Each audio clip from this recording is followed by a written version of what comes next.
about the world. No, just doing a thing. What's going on, man? It's Steve here. Basically, I'm doing the What Is Up My World. That's from SWGEmu. He's actually another YouTube guy. Love his stuff. His stuff's awesome. He plays a lot of Subnautica and Ark Survival Evolved, and a bunch of Minecraft stuff too. And mainly, he's mainly known for Minecraft, and then he kind of spun off to all the other stuff. But he's a great guy. He has a lot of good voices and stuff. He's a funny dude. He's a real good guy. If you ever want to watch some videos, watch some gameplays or something, check it out. Entertaining as hell. I have a blast watching stuff. A lot of times I'm at work and I'd rather watch his videos than actually do any work. So I'm gonna jump on here with Wana Hakalugi here and see what's going on again. The last time we stopped, what the hell? Oh yeah, I was saying stories about the old army thing. That was maybe about an hour and a half ago, actually, because I jumped out to go make some barbecue, did some chicken. That's right.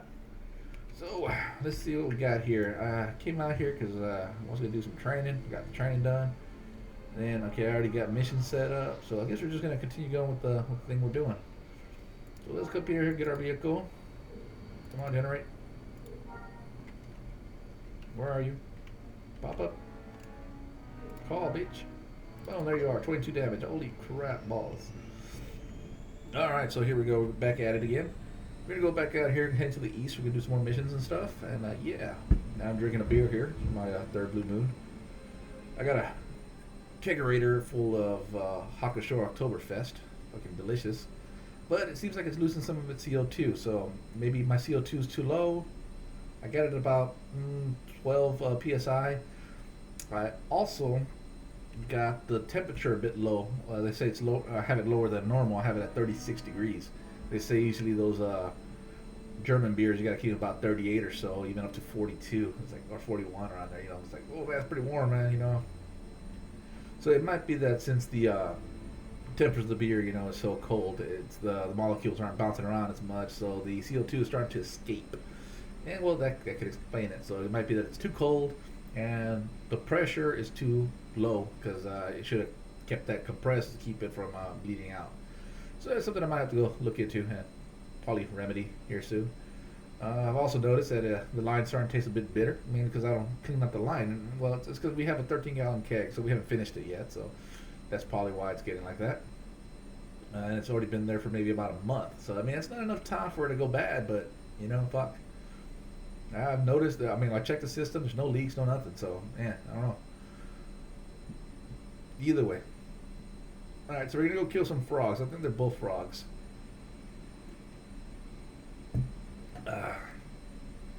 Either way, like I was saying earlier, SWGEmu, go check him out. He's pretty badass. Awesome dude. I finally saw some video of himself, and not really the image I was expecting, you know, as far as like what he looks like in appearance and stuff. But it's all good. You never know. That's the thing with video. I know my face is plastered around a few other videos, and I'm pretty sure his is as well. I just never seen one until just recently. He was playing some, I guess it was a Minecraft tournament thing or something, or can't remember what it was. Not tournament, but like a scenario.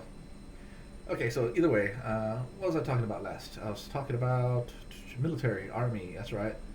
And I was going into, Korea, that stuff. Oh yeah, that was some good times here. Holy crap, we put a building there. Fuck. Magically appeared. Alright, following my tags, that's a 2 something this way. Let's go hit this one up first. Let me get through these buildings first before I start so I don't get lost in words and shit. And that way, buildings won't pop out of nowhere. This thing's right in the middle of people's places? Nah, this is going to respawn somewhere, I think. Yep. Okay, checking my spawner. 300 and a 500. You probably want to knock out the 500 so you can catch the 300 later. But since we're a little bit northern than the city, we're just going to knock out this 300 or 200 at. And then we'll head back and hit the 500 and hit back to Cornell. Or whatever the fuck the town's called. Cornet. It's Reds, and it's a Burbet. And we're pretty close, but I don't see it yet. It's right there. Whoa, what the hell? Why are you turning that way? What? Let me zoom out. Whoa. Okay, so if I hit A, it turns that way. If I hit D, it turns the same way. The fuck? I think it depends on point of view. You know what? Get the fuck out of this thing. Alright, let's see. Frogs. Let's get closer. That should be. Oh, fuck. It's coming at me. It's going to kill me. Alright, that should be enough to cover everybody. I hope. Screen looks a little bit darker color. It's probably because I have all this other shit on the side. Let me turn this other monitor on so I'm not blinded from the left side or the right side here. Kill this. There we go. Okay, that's still fucking dark as shit. Okay. Alright, so I guess I'm recording. I'm gonna go and turn on the overlay so I can see that shit. What's that one? P for P and O. Boom, there we go. 30 frames a second. That's a lot of crap on my screen. And it also tells me the size up there. What is it? We're at 186 megs already. You know, I'm going to just shrink that window down because I don't need to see all that bullshit. Okay, so what was I talking about? Oh yeah, Korea. Alright, so I have no idea how the audio is on this thing. Maybe I should move this mic.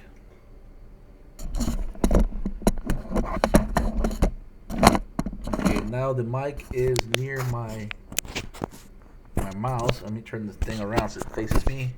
Come on, turn around, you piece of shit.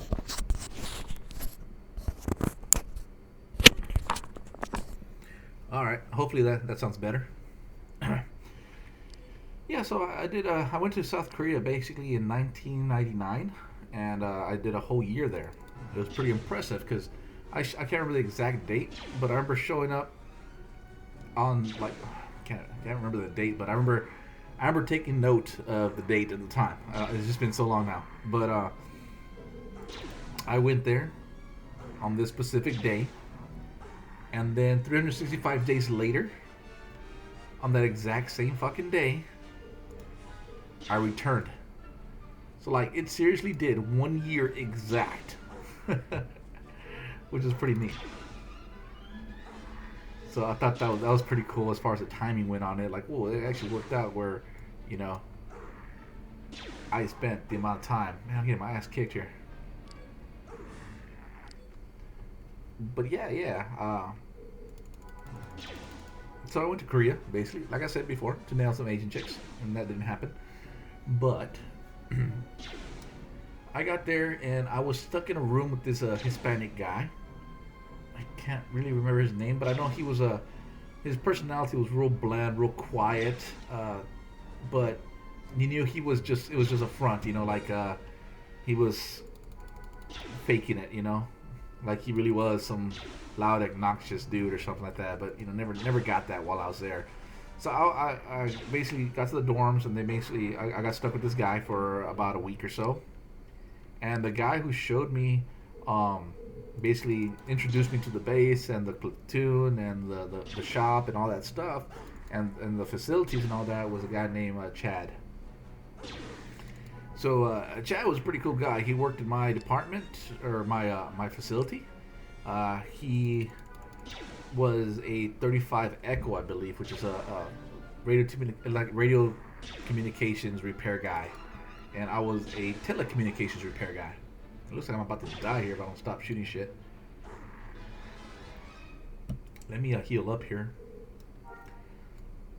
and kill all these frogs. That is a second wave though, so maybe I'm good. So yeah. So I met Chad there, and it was a cool dude. And one more frog left. Yeah, I don't wait for health. So yeah, he showed me everything around, and about a week later, they decided me to switch roommates, basically switch rooms. And basically, the guy who stayed with Chad, he had just returned back to the States, so he had an open room. And since I was we're working in the same place, same everything, they figured, let's put him with you and stuff. So they put me with Chad. You know, so Chad maybe had a vacant room for maybe about, I don't know. He said he had like a room available for like maybe 6 months or so, and then I got moved in with him. Chad's a pretty cool guy. I mean, he's a skinny white dude, a little bit nerdy kind. Like, got a little long limb dude, but cool guy, very cool guy, down to earth. That dude's from Idaho. So yeah, Idaho people. I no problem with people from Idaho. Idaho people are pretty cool. You know, they're more like rugged, more out in the woods and shit. That's what I get out of it. All right, so where was I going with this? Yeah. So Chad and stuff. So me and Chad became roommates and stuff, and we woke up, we went to PE together, or whatever you call that shit. I don't remember what the fucking technical terms of that shit was.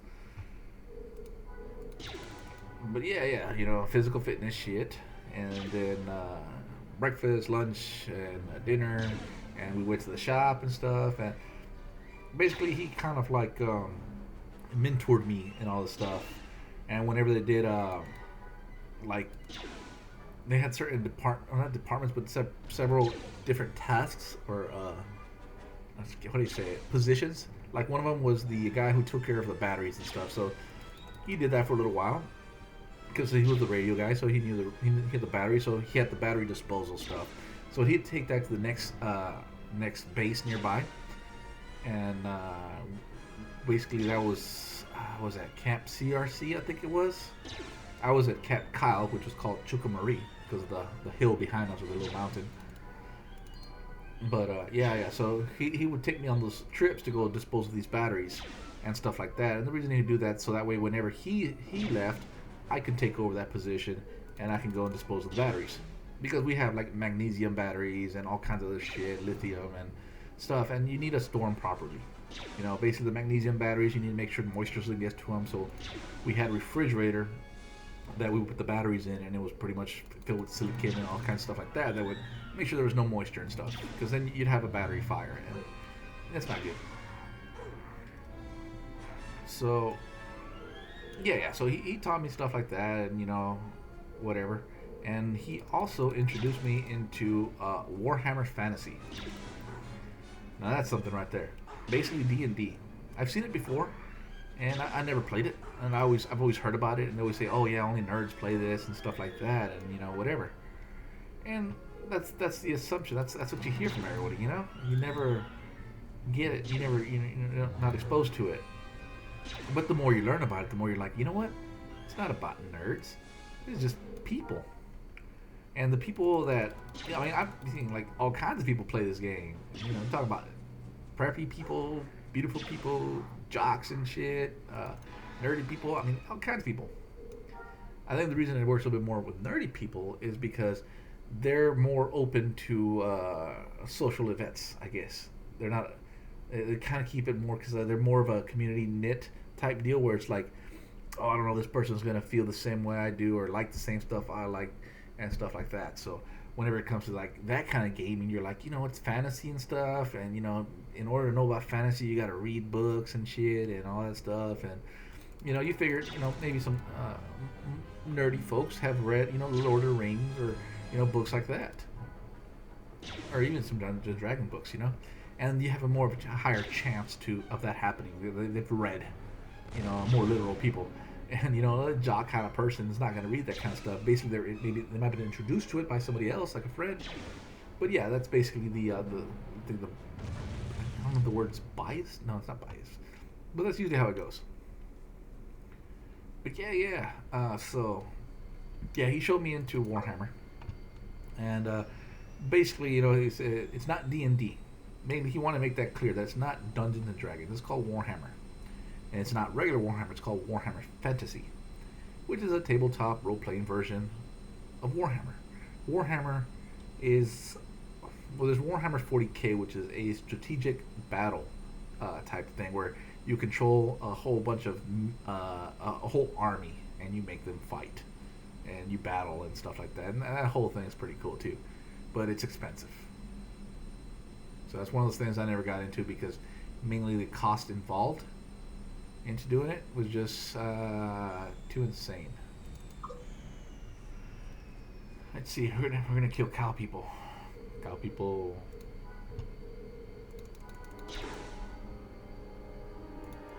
I'm hoping by tonight I should be able to get scouting and get to creature handling. But I really need to start killing bigger creatures to do so. Like I need to go find some rancors and shit like that. Then I can definitely start leveling my shit. So what was I talking about? Okay, yeah. So Warhammer stuff. So he showed me into Warhammer, and right off the bat, from day one, he was showing me the book, showing me the rules, showing me the classes, showing me everything. You know. It was kind of odd the way he introduced me. It was not like an introduction, like, "Hey, let's play a game." It was like, "No, here's this, and here's this, and this." You know, and I kept listening, and it's not like I was bored or anything, because I was like, "Hey, so okay, so how would you do this?" and stuff like that. Basically, the questions that were asked. I mean, we still haven't even played, I think, and I was already asking, well, how do you do this, and how do you do that, and well, what's up with this, and what happens if you do this and stuff. Basically, the whole GM thing, the whole place of how to judge stuff and interpret it.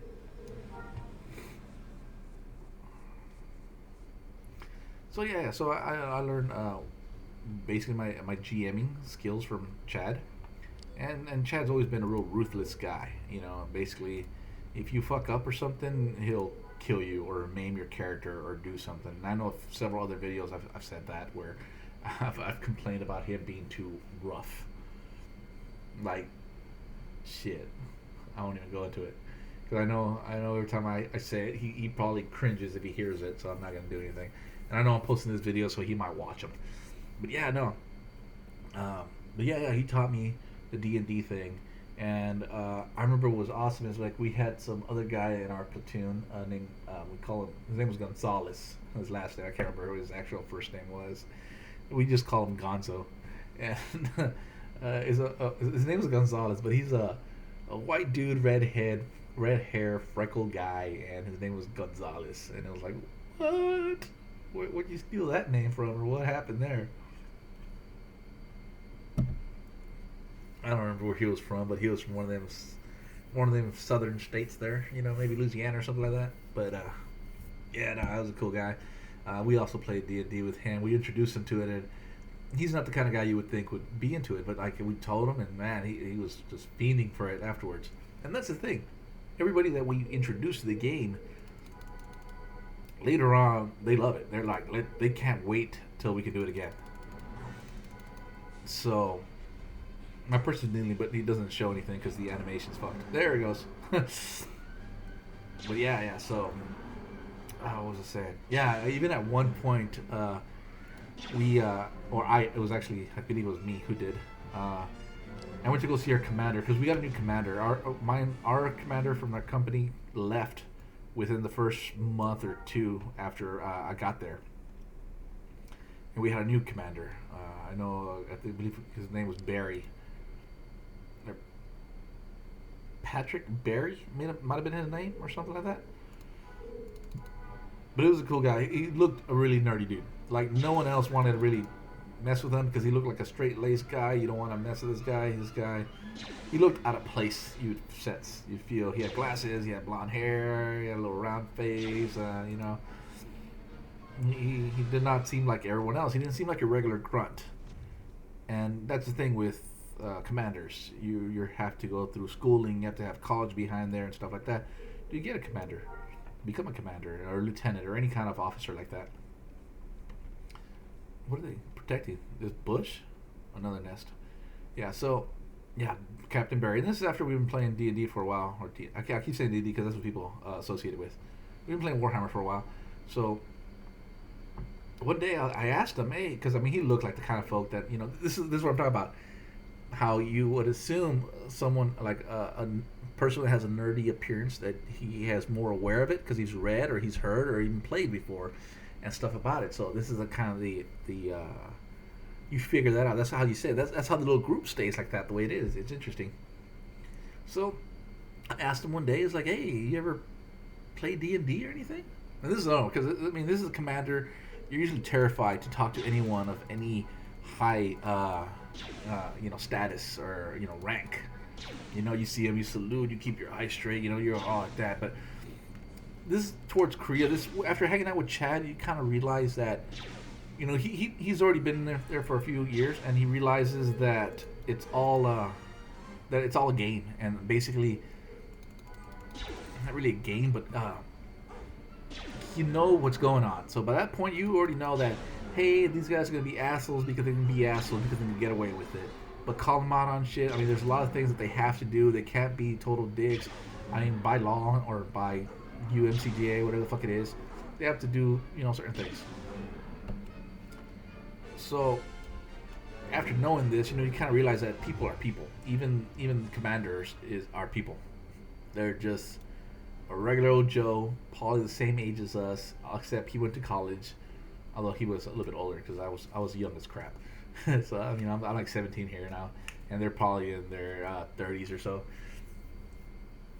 But yeah. So that kind of gave me a whole perspective of the whole thing. Like, okay, they're not some amazing person. This is like, I was talking about my first video or second video where I was talking about how I always saw my dad as way up here, like this amazing superhero, and basically that's how I always saw like authority and stuff.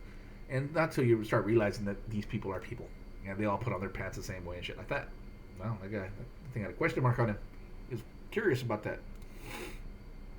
But yeah. So you know what? I have stim packs. Let me use one. Boom! Give me that health, bitch. So yeah. So one day I just asked him, "Hey, you ever play D&D?" And he's like, "Oh yeah, man, I love playing D&D, man." I was like, "Man, me and my roommate Chad, we play Warhammer Fantasy. I mean, if you want to play a game one day, that's cool, man. We can definitely do that. I mean, it'd be awesome to get some new players." And he was like, "Oh man, I would love to. When's the next time you're doing a game?" It's like, "Man, we can do one right now, tonight, if you want." Oh, he's like, "Oh, that would be great." He was ecstatic. He was like, "Oh man, I would love to do one today, man. That'd be awesome." I was like, "Oh, cool. Okay, so we can set it up. We're this this room in our dorm and stuff." And the thing is, normally you don't have a commander going to or you don't have an officer going into basically a private or a specialist's a dorm or anything like that. And he had his own little house, hut thing that was right in front of the building. So he's like, "Oh man, you know what? My place is right here. Come out here at this time. Come out here. Whenever you're ready and stuff, and we can get going and stuff, and we can do it here at my place." And it's like, "Oh, that's cool, man, because it's like a little house. It's away from the building and stuff.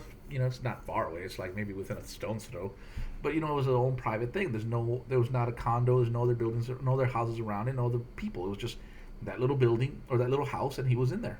I was like, "Oh, that's cool. Yeah."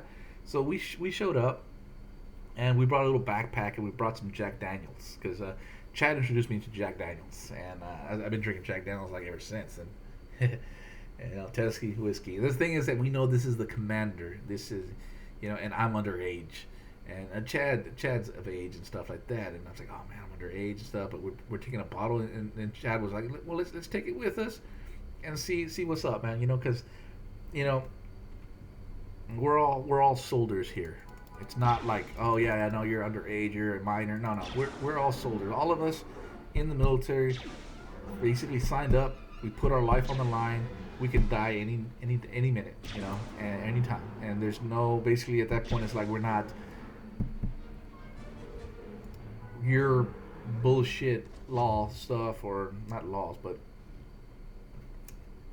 that thing about the drinking thing. No, we can handle it. You're with friends that will take care of you. Everyone here will take care of you no matter what. So you're in good hands. Best place to be, with friends. And not only friends, but these are like people that will take a bullet for you.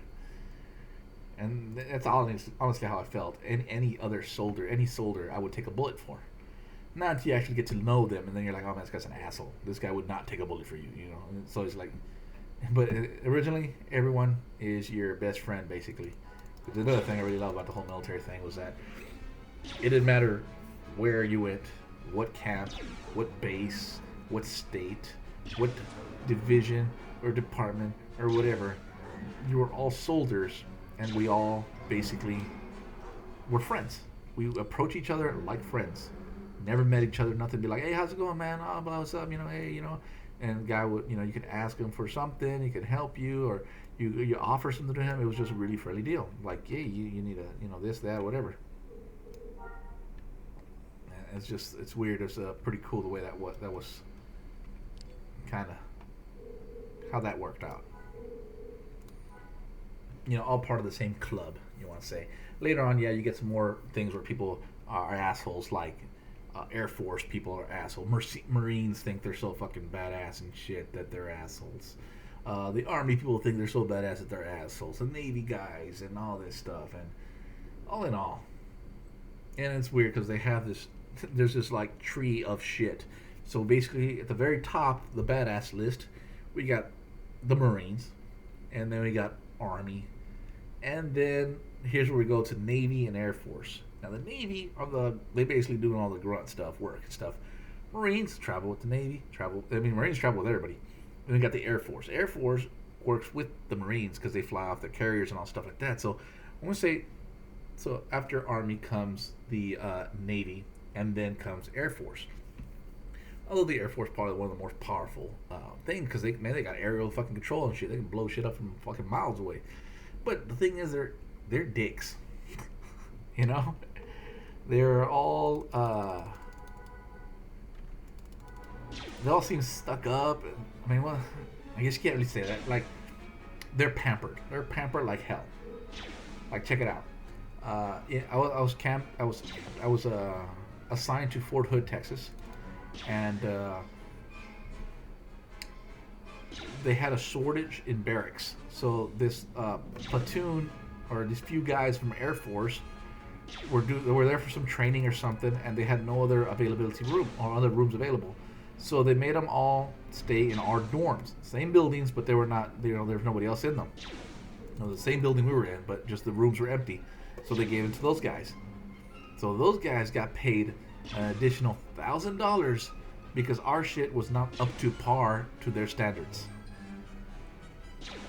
And it's like, most of us there were even amazed if we saw $1,000. You know, I think every 2 weeks I made $1,000. I think that's what my pay was as a private or private first class. And, you know, that was like, oh my God, I'm rich, bitch. You know, back in the day. You know, shit. Now it's like, hell, you see like 5,000 a month and you're like, man, I'm fucking broke. I guess, you know, we all get adjusted. Our living goes up and stuff. And we can't really talk about money because that always pisses people off and stuff. So, yeah, enough with that shit. So, yeah. So back with Captain Barry. So Captain Barry said, yeah, come on over and stuff. So it was me, Chad, and Gonzo. We went over there. And we introduced him, and he's like, you ever played Warhammer Fantasy? No, I've never played Warhammer Fantasy before. But I've done D&D and Pathfinder and stuff. I believe I don't know. I don't think he said Pathfinder because it was before Pathfinder. But yeah, you know, he was talking about 3rd edition and stuff like that he played. And it's like, oh, okay, cool. So you should know some of this stuff. And basically, you know, whenever we play Warhammer, you gotta teach folks the rules because they change, you know. And not all the systems are the same. We use a die 10 system, and you know he was used to a die 20 system, but it's fairly easy to understand and, you know, comprehend. So yeah, it was a quick tour, quick class. But what was great about it was, in that time, that guy went from being our commander, the guy we were afraid of, and you know, the stuff like that, to just one of the guys. And that's where it's like, oh my God, this is just a friend. He's a guy. He could be a friend. He could be, you know, something. He gets it. He understands the stuff. And so yeah, we played. Chad brought out the bottle, and he said, "Oh, go for it, have some drinks and stuff." And me and Gonzo were both underage. We're like, I don't know, stuff like that. And basically, he was like, "Man, if you guys can put up your life on the lines to, you know, for your country and stuff, then there's no reason why you can't have a drink.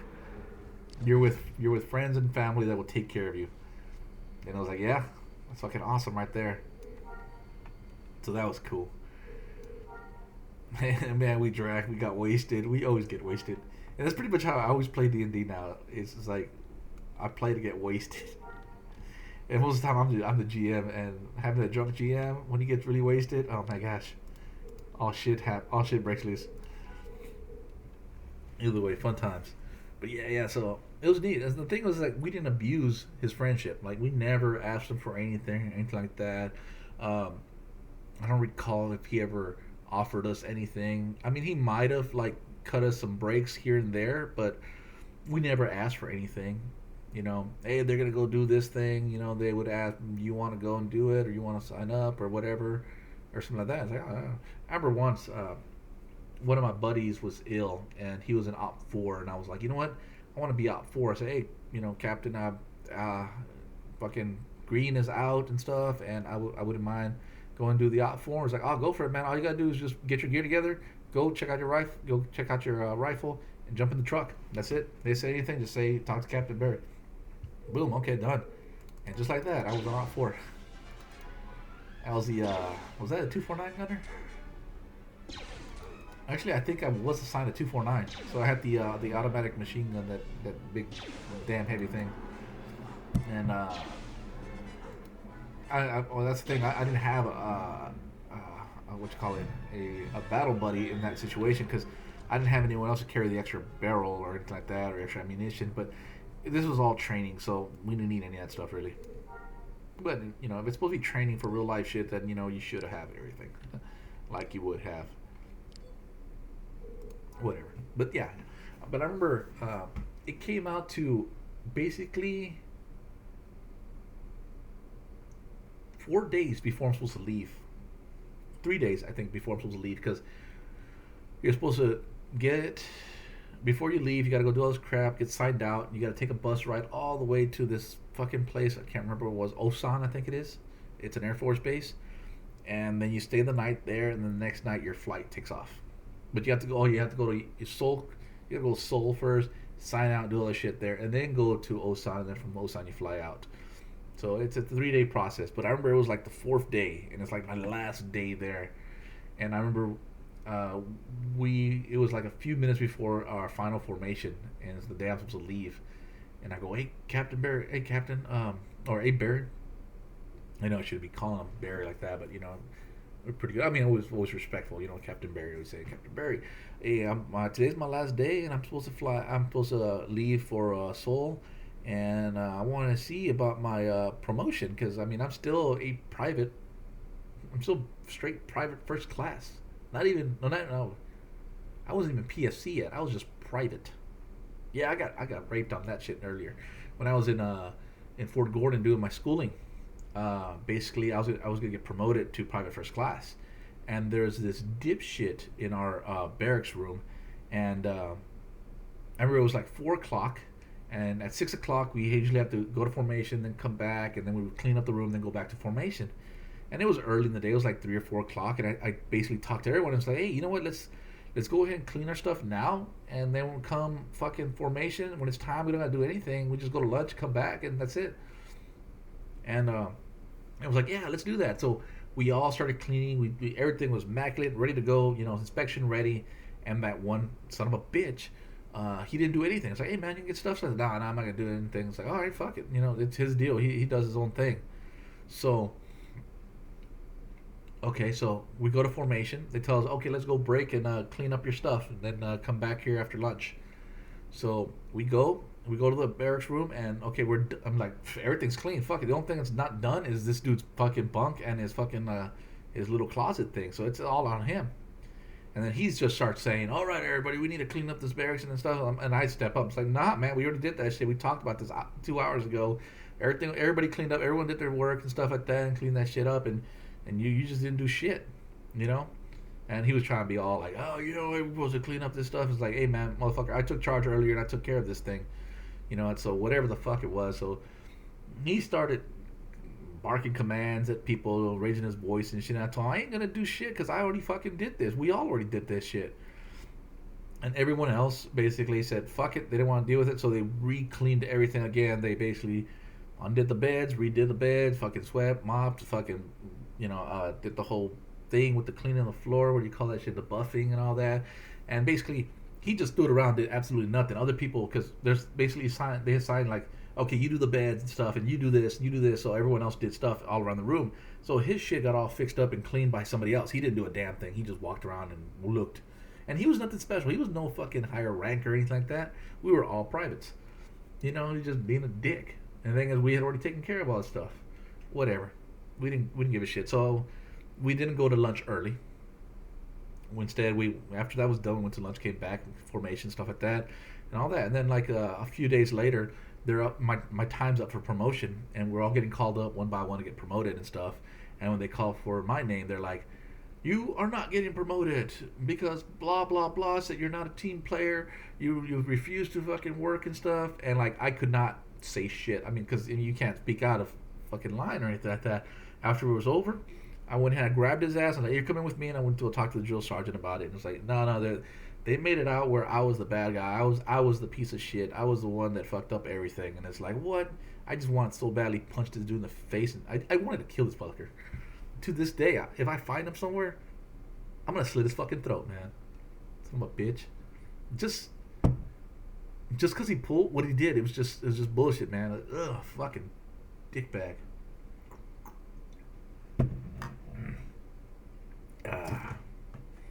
I used to never wish bad things on people, but you know what? Fuck that dude and his family if he has any. Fuck that. And you son of a bitch, if you ever fucking hear this video, man, fuck you. Go choke on a dick and die.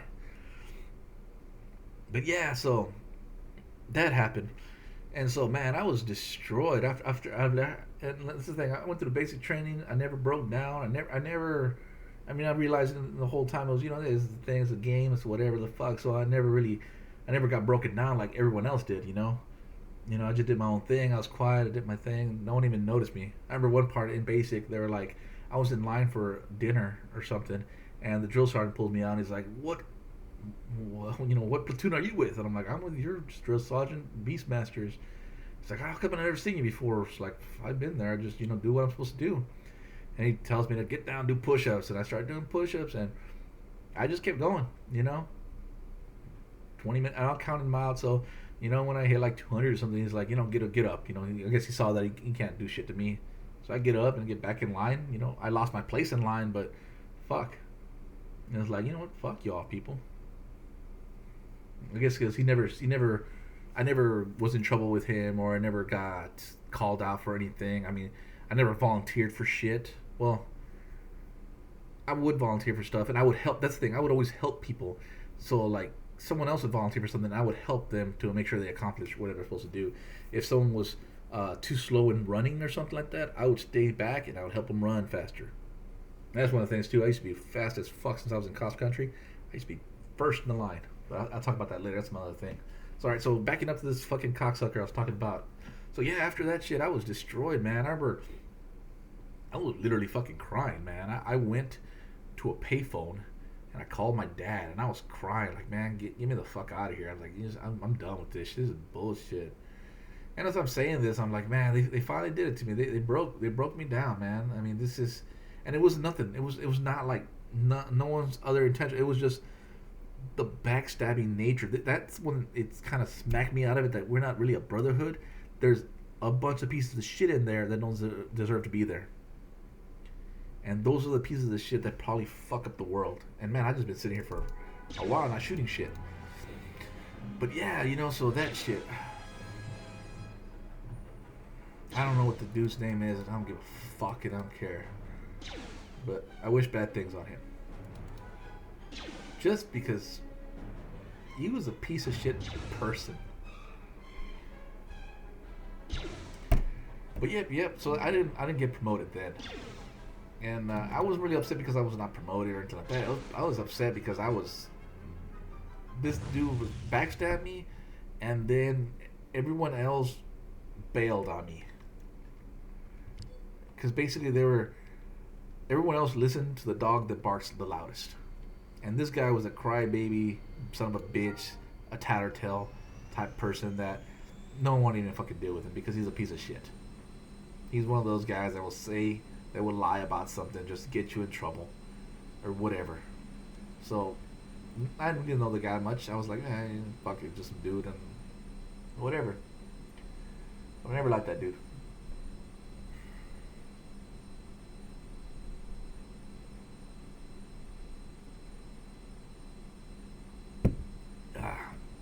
Yeah. So yeah, there's that, and that kind of brought back. Okay, so back to the promotion thing. So I told Captain Barry that, hey man, it's my last day here. Man, what about my PFC, man? And get promoted. It's like, oh, he was like, oh, shoot, damn, I forgot. Let me get that stuff together to see if we can get it done and all that stuff. So he went, he got the paper, he submitted it. Because you got to submit it to the main place, and they're supposed to give it to you. And basically, the first 4 promotions are automatically. It's done by time. So you can't really get rejected unless someone specifically said you did some bullshit, and then it could be denied. And that's basically what happened to me in the first time. And this has already been in the military for about a year and a half, and I'm already supposed to be probably first class, and no, I did not get it because I got restricted by an entire year.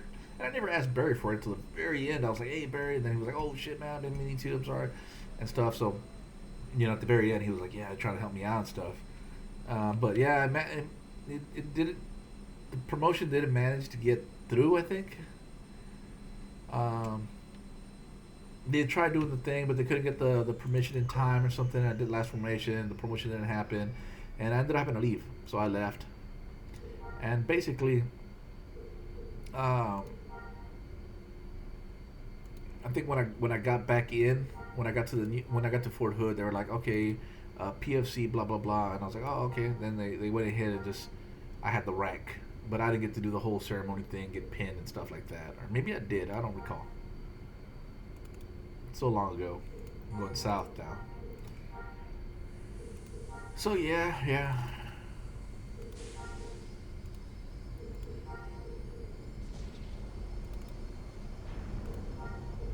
So yeah, Barry tried. That's the only time I ever asked Barry for anything, was at the very end there when I was trying to get promoted and get my PFC. And it really wasn't about the money, because no matter what, it already shows your PFC in the pay grade. So you're getting paid with PFC. It's just a whole putting the rank on you and doing a formation, making it official so you feel that everyone else is aware of it and stuff. And even though it was my last fucking day, it'd still be nice, But yeah, no, I missed out on that one there. Did I finish any other trainings? No.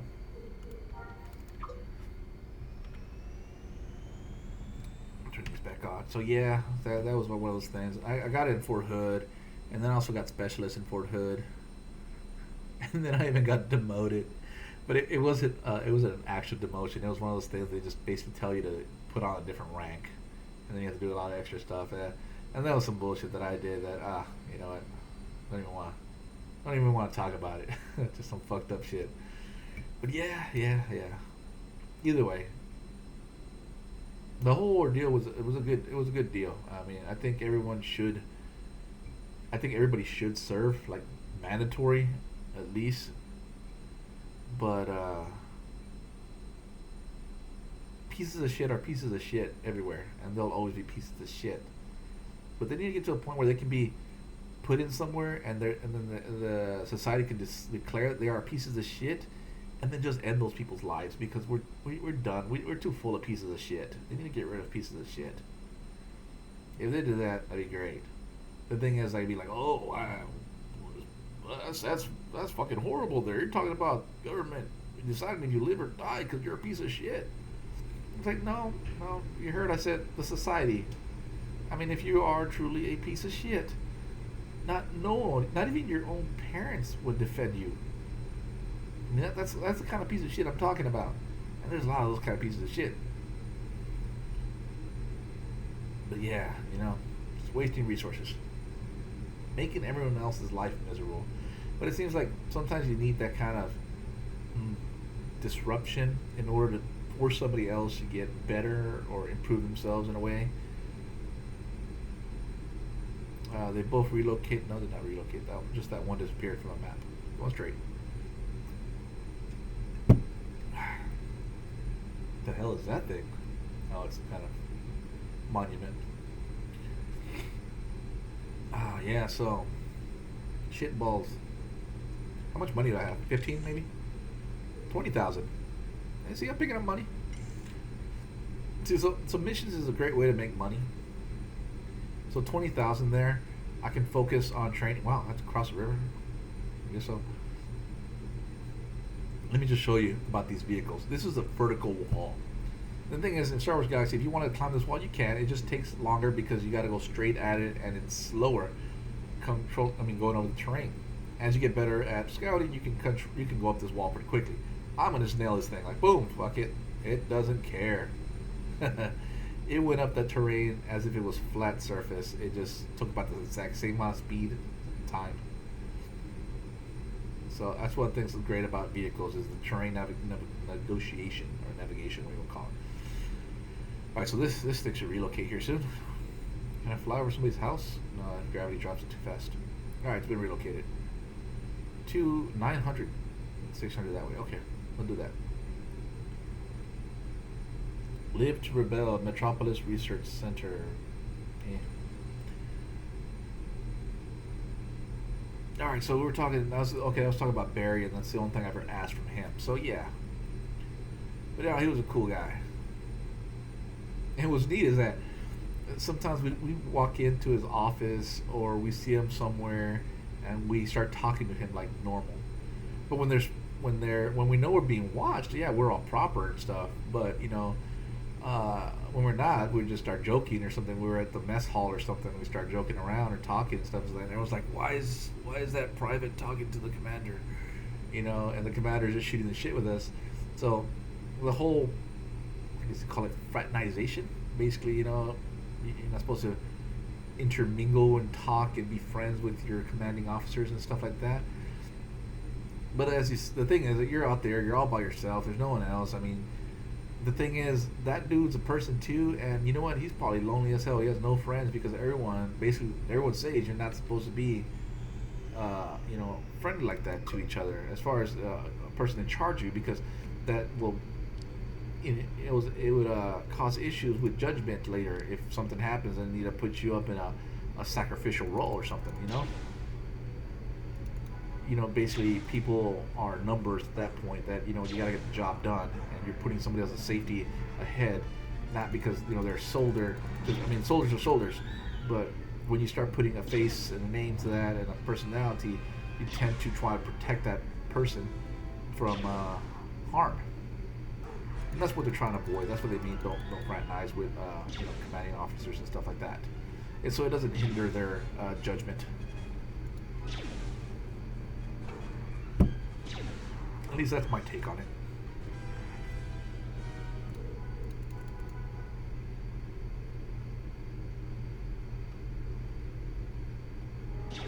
I'm about to say, I thought I shot that dude. Guess I lagged out a little bit.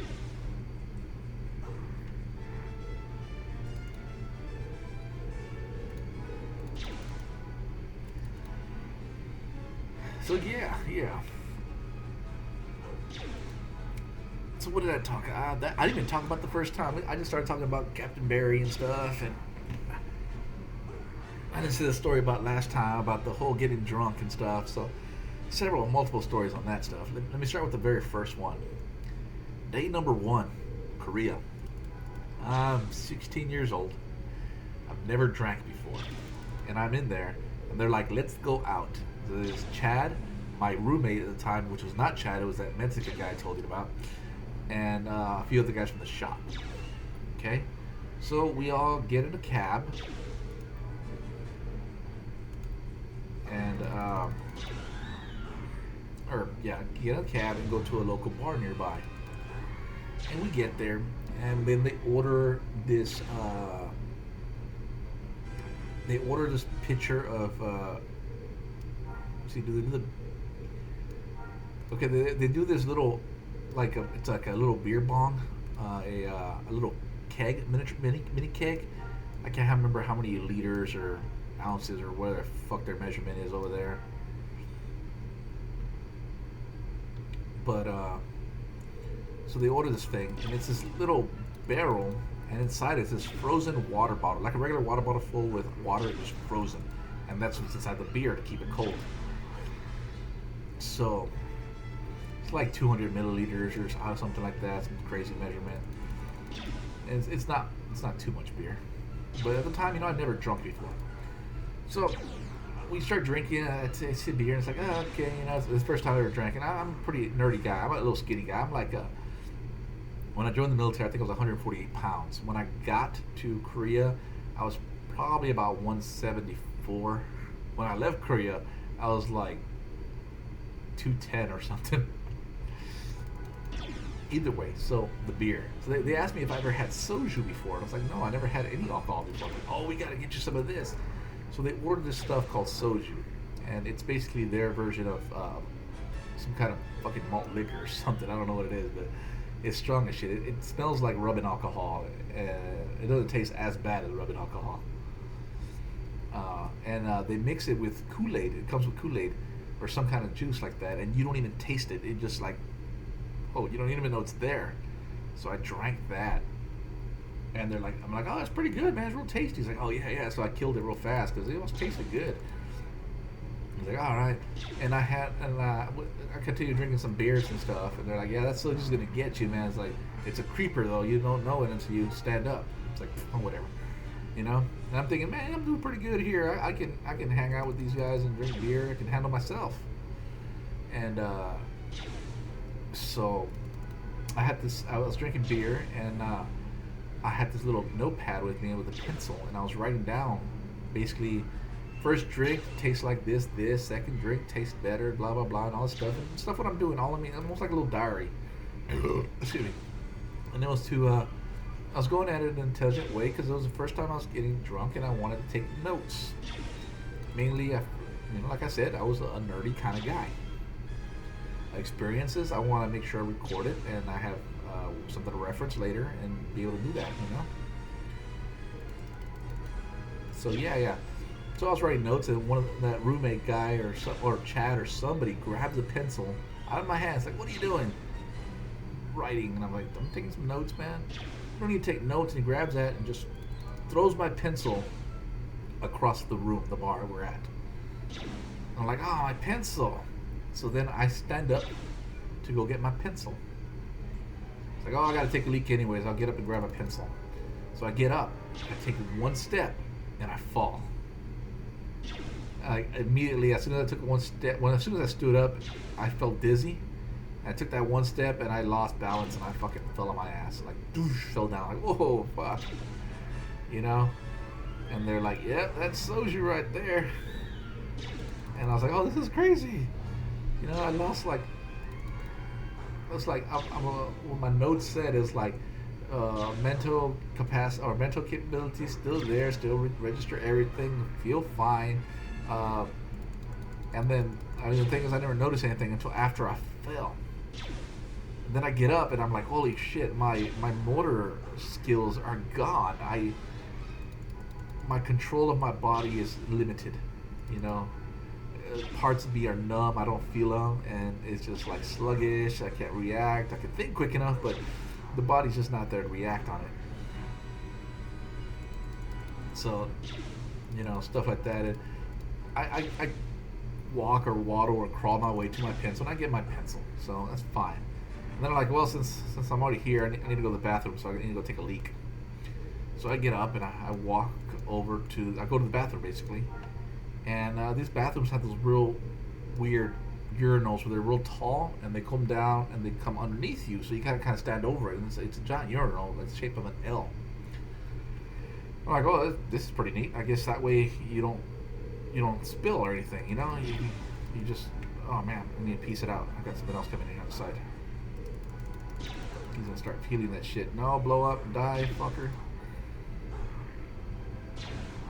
So yeah, I'm over there taking a leak, and then out of nowhere, someone stands over the urinal next to me and squats down and starts taking a leak. And I notice, like, well, this guy didn't really do anything to his pants. I look over and it's not a guy, it's a girl. I'm like, if I'm in the right bathroom, there's a girl squatting next to me taking a piss. And I look down at her and she looks up at me and I'm like, hey, how's it going? Of course, I don't know if she understood what the fuck I was saying, but I thought nothing of it and just kept pissing. I figured, oh, this is the beer probably making me see things. And later on I find out, no, the bathrooms there are what do you call these? Unisex, I think, whatever called, or community bathrooms, I think. Where, your stalls are still enclosed and all that stuff, urinals are there, and you can go take a leak and all that stuff and you'll be fine. So that was very interesting. I was not expecting that. It's not like this woman was like super hot or anything, or at least I couldn't tell. everything was, kind of fuzzy because of the alcohol. But yeah, that was interesting. So either way, the story gets even better. So even better. I get back to my table and we order another one of those little keg beers things, and we drink that. And we finish it, and it is now 11:50, and we're like, oh shit, we got 10 minutes before they shut the front gate and don't let anyone in because they shut the gate down at midnight, I think, or something like that. And we're like, oh fuck, we gotta finish this keg up. We go ahead and finish the rest of it. We're all standing up, getting ready to leave, and then Chad looks up at me, all weird and stuff. He's all like his head's shaking around like a chicken, like a little turkey, like his eyes are shaking, his glasses are there, and he's like, and he just like raises. The lady comes by, and she's like, "Can I get you anything?" And then that's when he pops up with his head all shaky, leaking. He's like, he looks at her, looks at me, looks at everyone else, and then raises his hands like, "Uno más." And we're like, "What?" And before we can say anything, that waitress was gone, and they were back with another one before we even realized what the fuck happened. We're like, whoa, did you just order another keg? We have 10 minutes. I mean, it's going to take more than 10 minutes to take a cab back to base. So they come back with this thing. We're like, oh, fuck, we gotta chug this thing. So we get it, and we just start hammering that thing down. Like, I don't think any of us are sitting down. We're all standing. We just get cups and start nailing it. Destroying that beer. And we finish it like, oh my god. And Chad's like, ah. We're like, Chad, fucking uno mas, man. What the fuck was that about? So, yeah, that's where that came from, uno mas. And, man, so we're wasted. And we're like, oh man, we gotta get back to base. So we get out of the bar, and we start making our way. We make our way to the road and stuff, and we start trying to wave down a cab.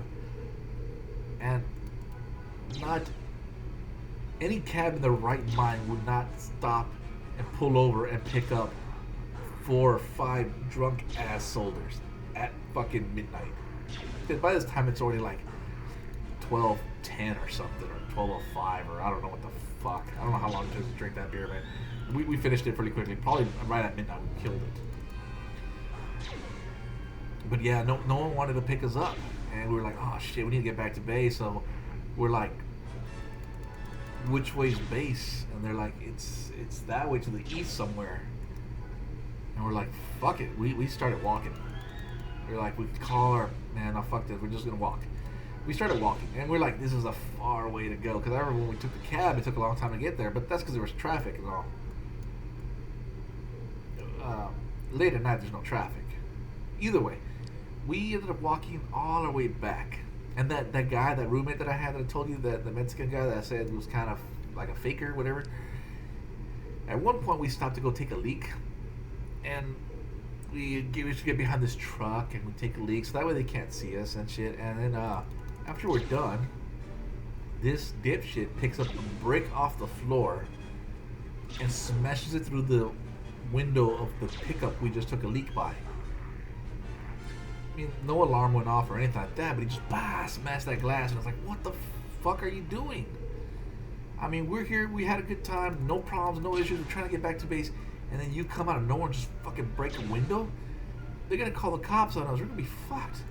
And we can get in trouble. So, we all start running from that spot, get down the road later on, and we didn't make it back to base, but I still remember that dude just out of nowhere did that shit. And it's like, I guess when he gets drunk, he doesn't think things through and stuff, and it's like, fuck. And that's kind of my first experience with, drunk people. I mean, yeah, I had my mom here now and then and stuff, but nothing, how do you say it, irresponsible like that.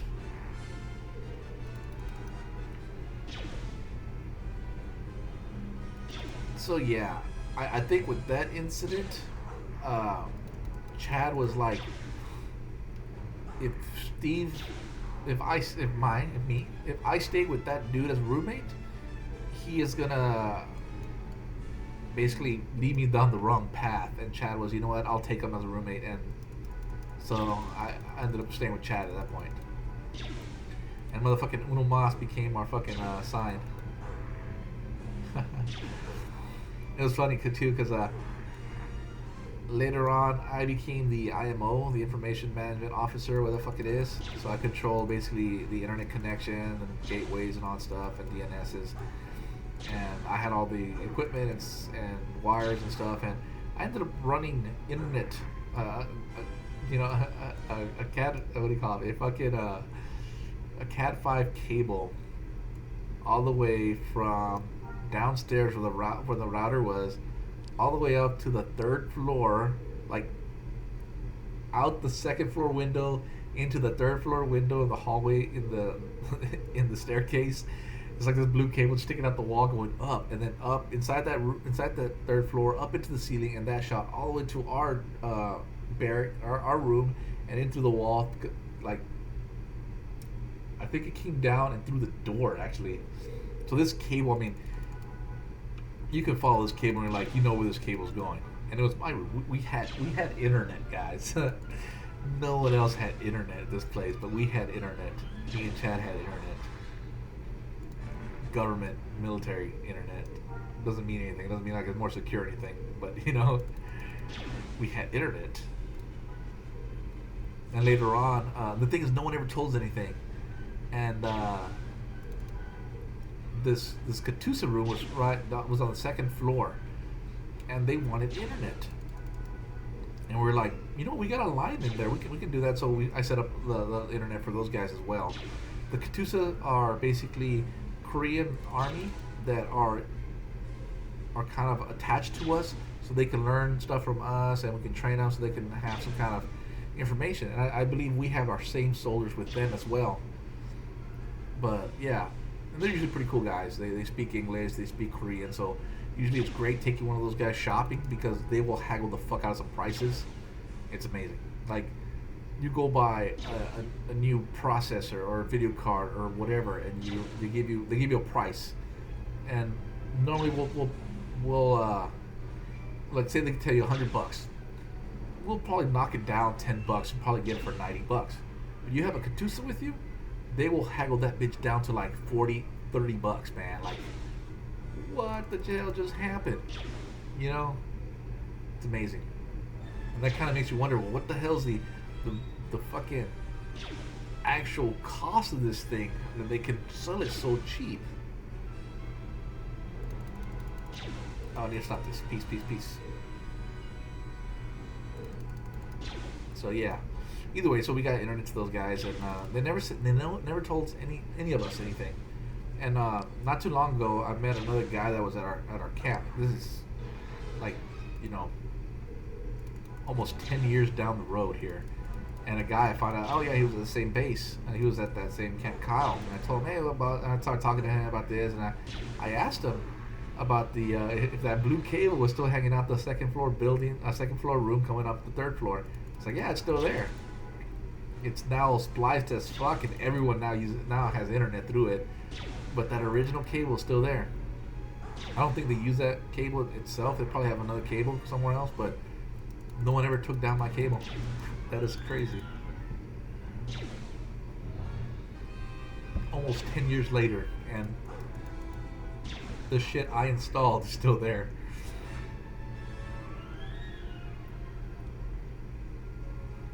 I'm just gonna walk up here, tag this guy, and walk back.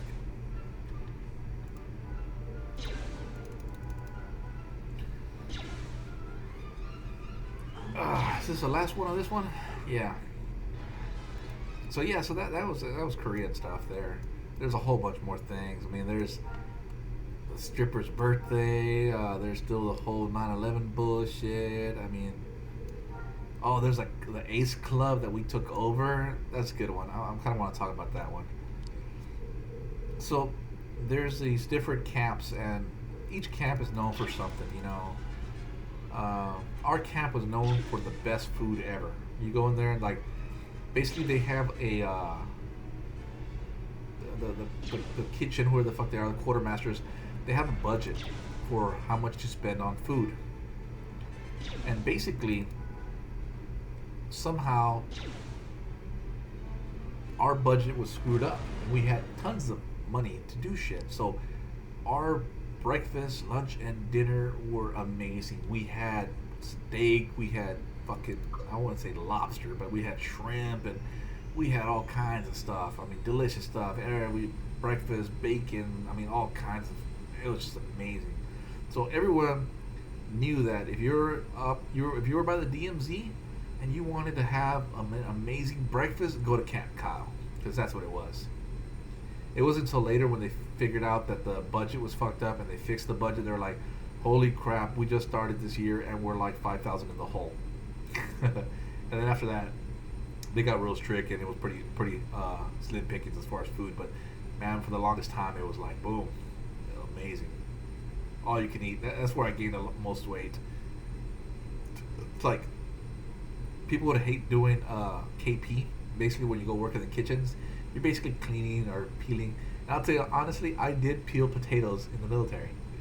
I got stuck peeling potatoes. You wouldn't think that's actually something that's for real, you know? But yeah, no, you peel potatoes or cut them up and stuff. And I always liked potato skin on my stuff, you know. So I always figured, hey, you know, potato skins. But apparently, potato skins have, if there's any roots or stuff on them growing, like little stems and stuff, that stuff actually contains a poisonous enzyme that is poisonous to animals and stuff like that and shit. And it can be poisonous. Why is this thing moving slow as fuck or what? Feels like it's moving, like it's crawling. It's probably the same speed, but yeah. So yeah, peeling potatoes and stuff. But what was I talking about? Oh yeah, I was going to talk about that club. So yeah, like I said, every base has its own thing. There's one place called Camp CRC, and right outside CRC was basically these slums. I want to say slums, but they're not really slums. But basically, it's all these bars and clubs and stuff like that, stripper, whatever you call, hookers or whatever you want to call them, that are just around the whole area, right around the door, right through. There's like a giant alley, and it's like all filled with bars and stuff. You can walk through that thing at night. It's like party everywhere. Fucking awesome. I'm going southeast. So yeah, so me and a buddy of mine went there, and we went from club to club and stuff, and we went to this one place called the Ace Club. Nothing real fancy. They had a little dance floor, and they had a fucking mirrors here and there and stuff, and that was pretty cool. But we noticed that when we went in there, it was not populated. There's not many people in there. Real quiet. I remember. I think we went in there. We were like the only people in there, and we were there for a while. We went in there because it was quiet. We sat at the bar. We got our drinks, and then all the juicy girls. That's what they call juicy girls. The girls are basically they're companies. They're not hookers. They're not strippers or anything.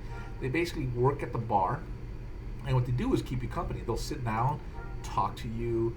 They'll keep you entertained. They'll ask you questions and stuff, or talk about anything, or they'll put their arm around you or something, or you can get up and dance with them and stuff. It's just company. It's crazy. You wouldn't think you would pay for someone to be around you. And here's the thing: you don't really pay them directly. What you do, you can't offer them money directly. I mean, I'm sure some will, and they'll do extra things for you. But what the way the deal works is that butterfly pods. Sure, I'll kill some more butterflies. The way it works is like Mama San, which is the lady that runs the bar, has. If you want to give the girl something, you can buy them a drink. And their drink is some kind of pineapple juice thing, nothing fancy. It's basically pineapple juice, non-alcoholic. And they'll charge you $10 or $20 for it. And they'll tell you this. If you want to buy them a drink, you buy them that. And this is how the girls get paid. Basically, each girl that's working there has to be there. They're basically there for like a contract. They're going to be there for a year or something, or they have to make $12,000 or something like that. I don't know. It's probably a lot higher than that. And normally it's something where like they send a lot of money to their parents or some family or something, and then they have to stay there working, almost like a slave thing, but not really. I want to see if I can find that DL pistol. So, man, sort by pistols. Striker pixel. So yeah. Hold on, I'm looking for my damn gun here. I'm not seeing it.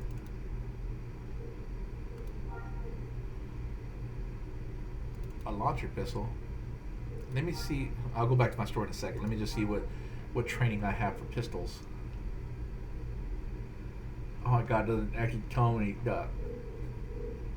The best bet is to click on the marksman, go pistols, and see what kind of certifications you have. I can pick up a striker or power pistol. Power pistol and a striker pistol. And DL-17, a scouter blaster, a DL-44. So it's a scatter. I think I saw scatter, right? Double check that again. Striker. So a striker. Okay, so I can get a striker.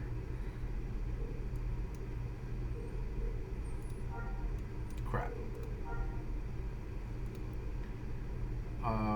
Here's a striker pixel. 20,000. That's insane. I don't want to do a striker. Scout. It's 8,000. There's a scout for 2,500. I think I saw I could do a scout pistol. Power pistol. DL-17 scout blaster. Okay, so I can do the scout blaster. That scout blaster. 2,500. Let me see the details on it. And we're doing 62. And our current one is doing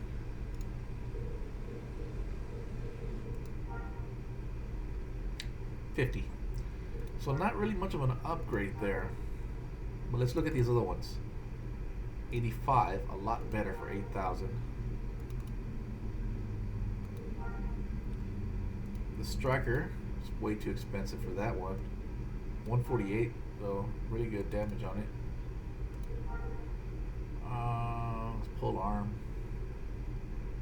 Power pistol, another 20,000 at 2. Wow, that's a badass gun. Expensive, too expensive. I could do a DL-44. 82, that's better than what I got right now.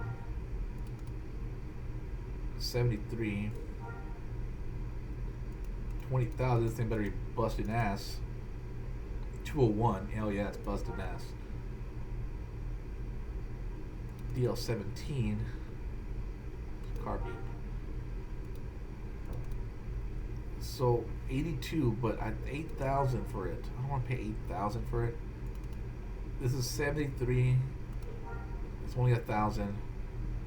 It increases my damage by 30 points.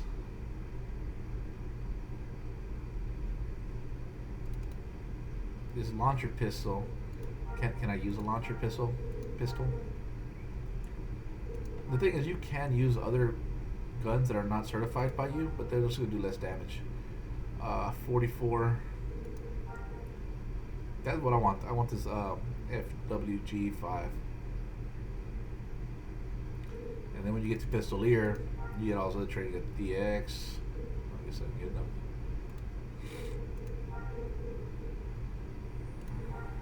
So you can't use a launcher. You can use a power pistol, too expensive. You can use a scatter. Here's a scout blaster, but the damage on it was 62, so right where we're at right now, so waste of money. SR combat pistol, 97. Did we say we could use an SR combat pistol? Let's take another look.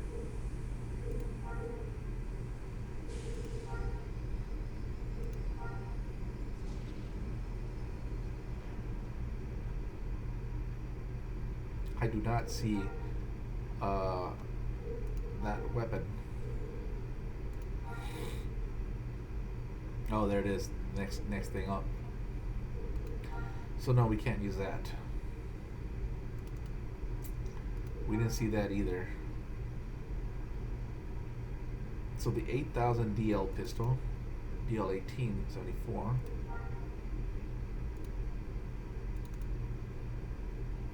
$51. CDE 61. Bulb for 5,000 for this scatter. 5,000 for this scatter is not bad, actually. I've seen Bulb before. 149, 5,000 scatter, right? Can I use a scatter? I'm just confirming again. Scatter. Striker. Fucking striker. God damn it. I keep misreading things, man. Scout. Striker. Striker, not scout. Not scatter. Damn it.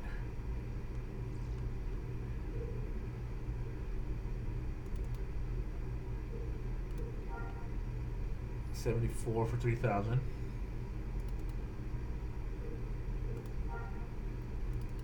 DL 44 for 82, but 8,000. 73 for 1,000.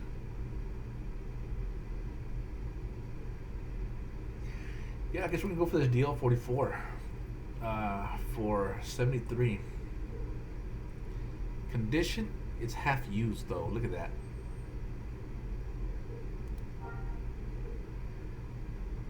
Paying half price for that gun. 74, still used.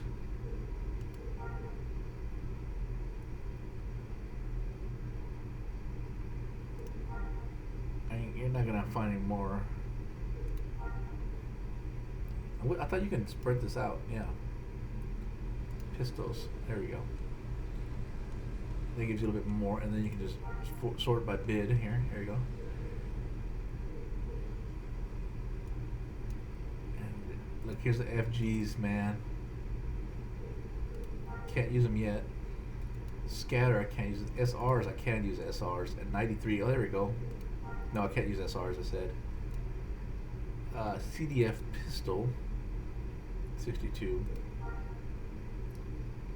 D17s, it's a lot better. Launcher, CDF. DL44. It's at 73, that's the one I was talking about. A power pistol on 37.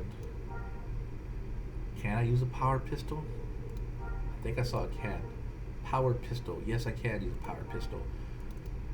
That's good. That's 715. That's still good. That's 173. That's my bid. I'm gonna go buy this one.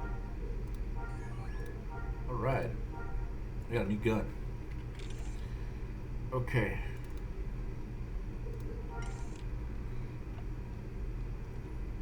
All right. So what am I doing now? Picking up my car, and then we're gonna go. What were we talking about? I'm trying to remember. Hamana.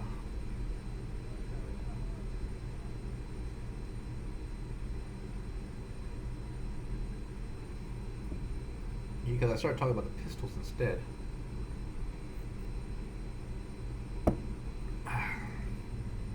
My last train of thought. Whoa, fuck are we?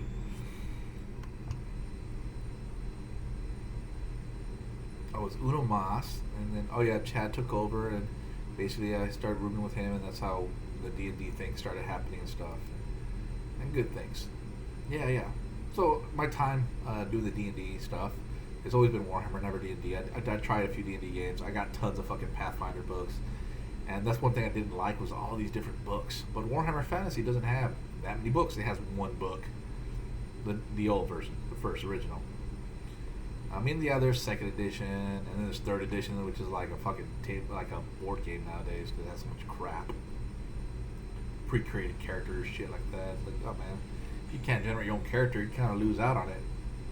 Yeah, I should have looked out for a speeder. I should have got a swoop. Whatever.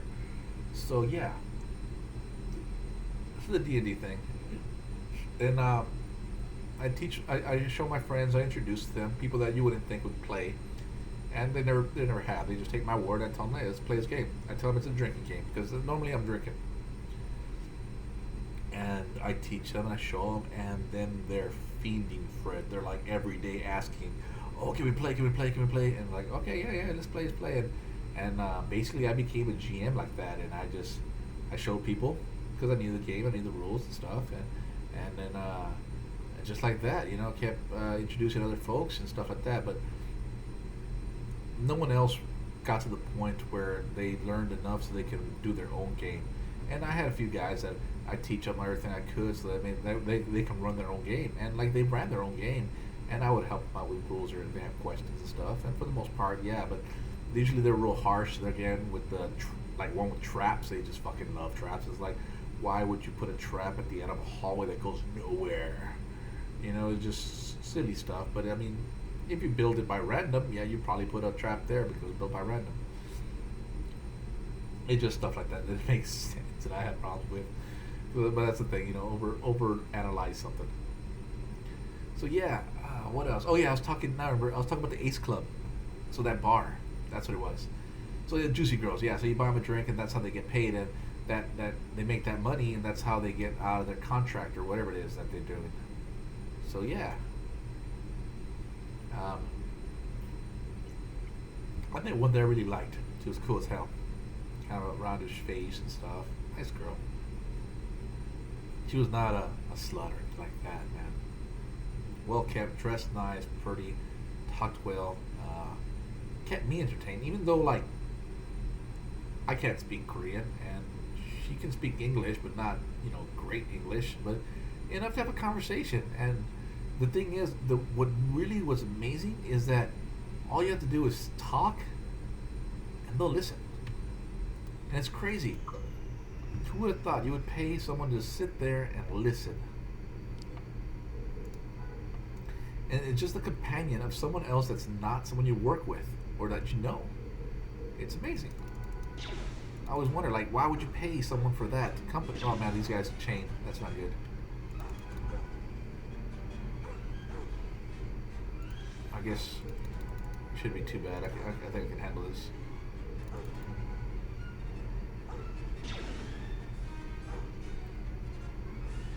Piece of shit. Oh, I'm gonna get your meat, bitch. So yeah, that was pretty cool. I remember I went to this one club once and I saw and there's one dance in there that was like super sexy, wearing this like little red miniskirt type thing, dancing and everything like that. I was like, oh my god, she is hot. And I went up to ask her how much. Hey, basically if she does any favors and stuff like that. And she's like, no, I don't do anything like that. I was like, oh man. So I tried buying her a drink and stuff like that just to hang out and chill with her. But no, she was too high and mighty. She. Oh my god, really? I'm gonna get killed here.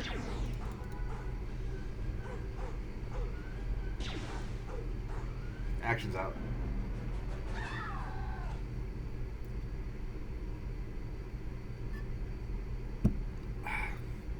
Alright, so the butterflies. Fuck the butterflies. They chain.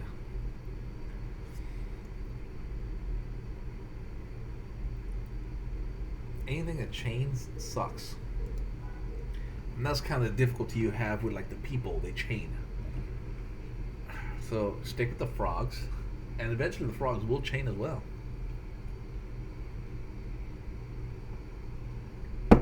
Back to the club. Alright, so the club. So it was pretty quiet. They didn't have a DJ or anything like that. They had some music playing random, and they played some stuff, but they didn't really know, whatever.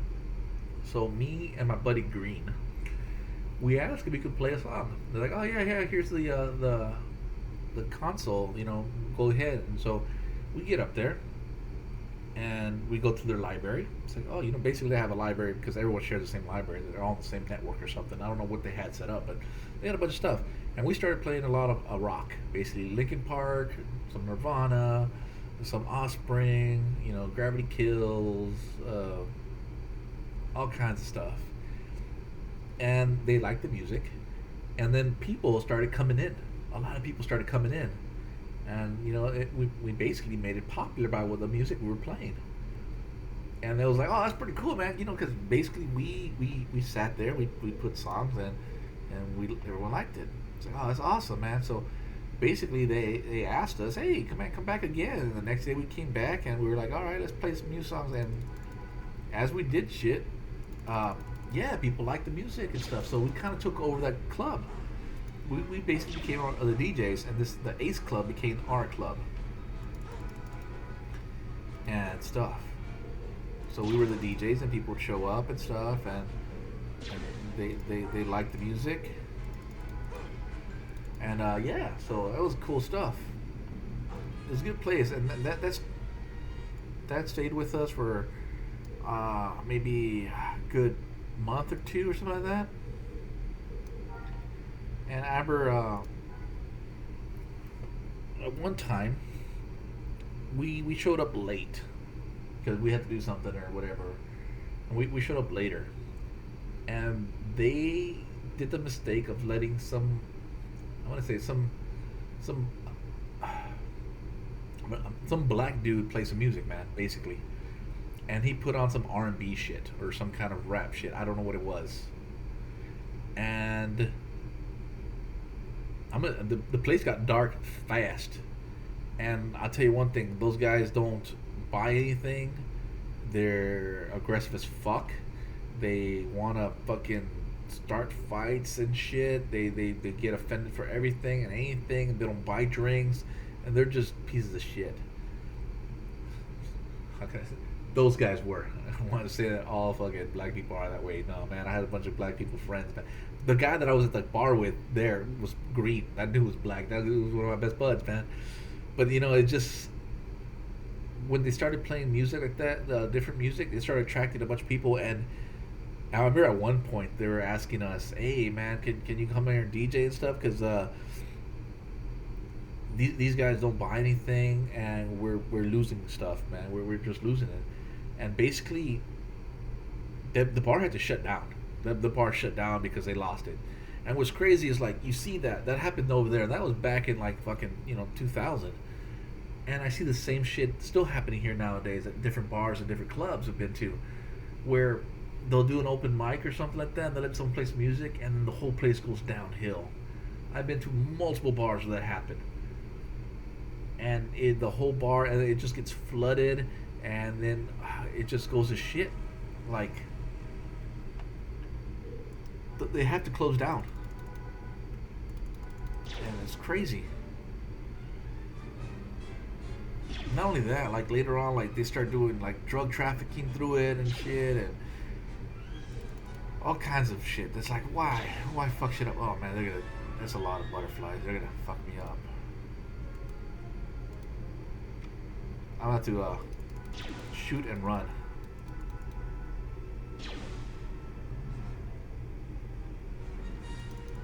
This is a new pistol too.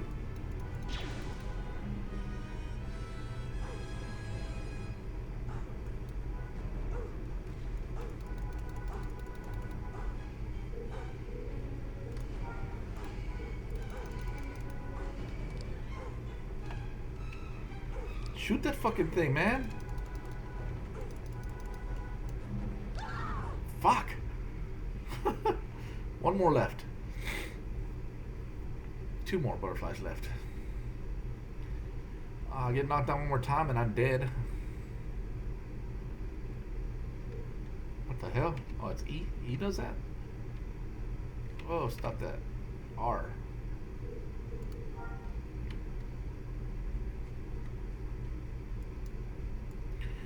Okay, so we know to stay away from these butterflies because fuck them.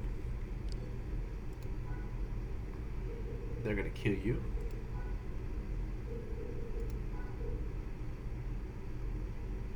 I said, sit, bitch. So yeah, I've seen so many bars here. Same thing happens. They're just shut down and just destroyed. And it's like, fuck, like a plague, man. It's crazy.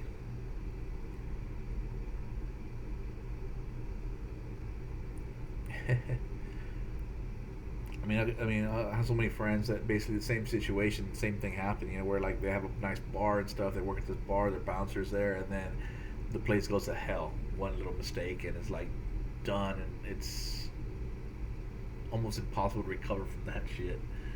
It's like, man. But yeah, I mean, when someone tells you something like that, what's gonna happen if you do this and you don't take that warning and do it anyways, and then later on you're like, oh fuck, I have to close down because all my profit's gone. Not only that, there's stealing, there's fucking people don't want to come here because they don't feel safe, they get attacked, Well, they don't feel safe because first they do get attacked, they do get robbed, they do get mugged, they do get stabbed, they get in fights and shit. Man, people, dude. Just because I guess they're more outspoken and fuck, you know. All right, that butterfly's far away. You should not call that other butterfly.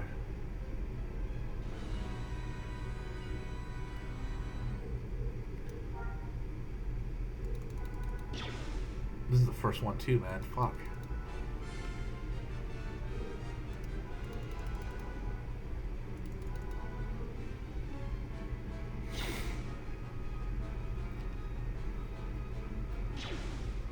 So yeah, so that's so that bar, yeah, we had that bar. We ran it pretty nicely. It was good. I got some pictures. I'm not gonna say a lot, but I got like 3 or 4 pictures. I didn't take many photos. I should have taken more photos, but I didn't. And I used to buy all these real nice silk shirts that had like real bright colors like Spider-Man or Venom or Samurai Showdown and shit like that. I mean, just awesome like Dragon Ball Z shirts.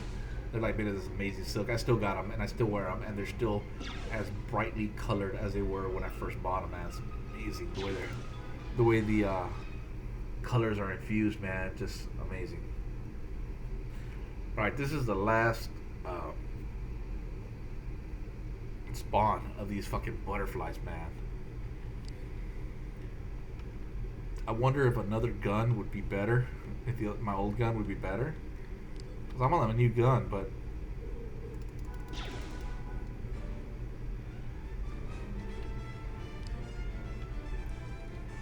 uh-oh, get away. Come on. Fuck.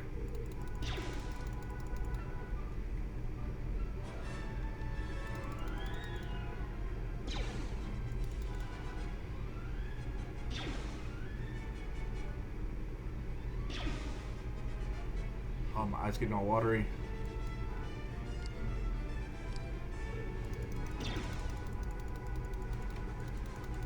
It's because the light shifted in my room.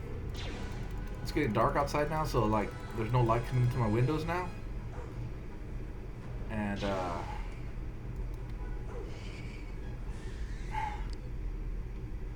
my eyes are getting fucked.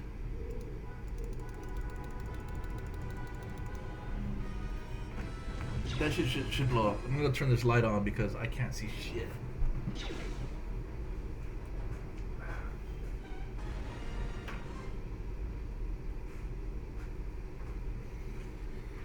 Oh, fuck. Yes, I killed it. Alright, what's next? I got one more left. Animals from crap. Yolas. So, this way. Ah.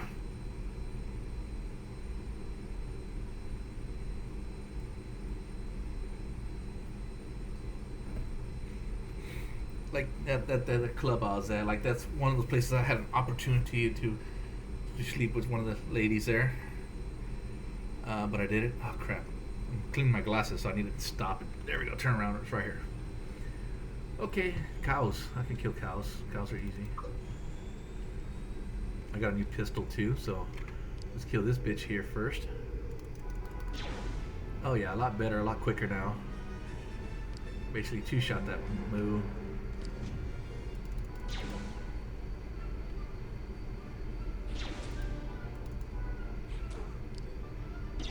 Still spitting at me, bro?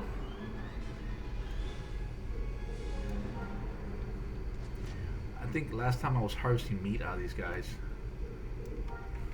Oh well. Where are you running to, woman? Stop running.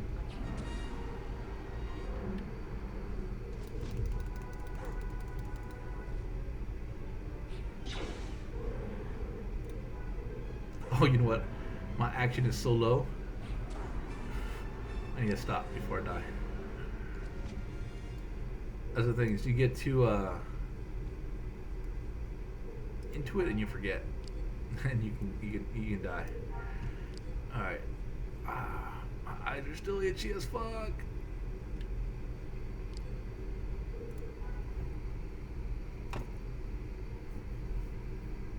Oh my My eyes are itchy. I'm just trying to rub the shit out of them. Gotta get the adjusted to the lighting, man. I have no idea what fucking time is it now. It's probably like 7, 8 maybe. It's 8:11. Hey, the dude, Unrested. He's a dude in Japan. He puts a lot of stuff in there, and he just put in a Pathfinder. I didn't know he did Pathfinder. So he does D&D. I believe so. Loaded Pathfinder. Oh, Pathfinder is also a video game. We're still okay. It says it's on. Oh no. Is it live? Okay. Everybody. He's actually playing Pathfinder D&D. Ha! Was not expecting that dude to play. Cool. See, like I was saying, you see, it's awesome.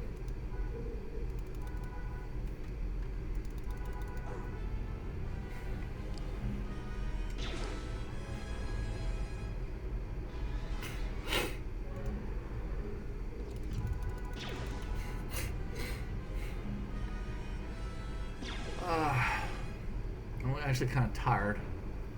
I'm probably gonna, after I go back to town, I'm probably gonna call it a night. I'm gonna probably play later, but my eyes are itchy as fuck, and I'll probably watch something on Netflix or something here in a little bit. Or maybe I'll jump on some Ark. So yeah. So no, yeah. So I mean, if you all enjoy these little stories of mine, let me know, man. I'll keep posting some more. I don't mind talking. The only reason I'm actually talking right now is because, well, shit, there's my buddy, my roommate's currently not home, so I'm actually on my computer by myself, and I don't feel weird talking to myself. Usually if he's around, I always feel weird talking to the camera while he's right there behind me and shit, you know? Because he'll start asking questions or something, or think that I'm talking to him, and in reality, no, I'm not talking to you, I'm just talking to talk. Oh yeah, go person. I'm gonna take your skin. Take that skin off you. Oh, look at you. I'm gonna take your skin. Oh, skin. Precious. Wear your skin like a mask. Make bed sheets out of you. Where the fuck you come from? You got a question mark? Question mark. Don't have no question marks. I'm gonna sell this floor. Well, what are you gonna do? What are you gonna do, cow? You know I'm killing your whole family? So yeah, leathery hide, 390. Got 6 insect meat. Apart from the damn butterflies. Some woolly hide. And some bristly hide. So basically you're like, well, what is all this stuff for? So we come to this thing to build stuff. I can make these medicines now, I think. I still don't have inorganic. These are all organic minerals, so I still can't make it because I need to harvest water or something. I can make a bunch of these if I want to, but clothing, make some shoes, I can make some ass pants. Yeah, I can get rid of the damn shorts I have and put on some pants. It's a, oh, no, I can't because I need some kind of metal and some kind of gas for fiberglass. I can make a small drink, huh? A glass container, so these gemstones, so I can't do that. So here, I need water, organic, and a container. No. Some other stuff. Here, I need some cereal and stuff, so. This is the stuff I could probably make because I have camping. Well, I have all the materials. So see, I need bone and hide. I got that. Got a food replicator. I got a thing. I can make some fireworks, a fishing pole, a cube chance, some crap, a grip. Now here's something that would help. These things would add overall quality, add stuff, but I can't build that. I can't build that. Here's the sampling tools. I still can't build any of that stuff. Now this one is crafting to bone hide. A small dart delivery system in previous category for form organic. A wire mesh, sticky meshes, strikes the target, then meshes and tangles them, making them movement slower. This one is combat. It hits the poisons the target. So let's make some of these poison ones. So basically, you click and click, and you hit assemble. It's like, hey, you're about to make this bullshit. Hey, okay, next. It's like, hey, you're gonna make some more bullshit. It's like, create object. Yes. So I just made it. So here you have a timer, say 6 on top. So in 6 seconds, or 8 seconds, it'll be done. So 3 seconds left. Here it is. So here's my new item. So now I can take this item, I'll put it down here, and now I can use that as a grenade almost. So make a body shot, throw the grenade, and throw some more body shots. Grenade throw, boom, pop. He takes 150 points of trapping experience. So see, so by using the grenade, I actually got experience for it, which is good. Because I need experience.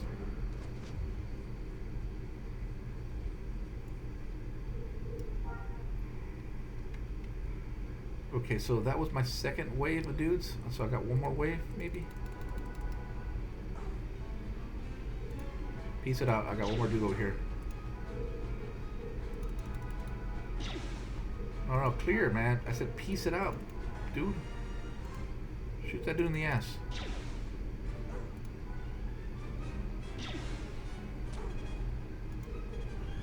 Damn it, I killed him. I wasn't expecting to kill him. I want to hit him with a grenade. So take his hide. Take your hide. Yeah, they healed that bitch up. Hopefully nothing else will spawn.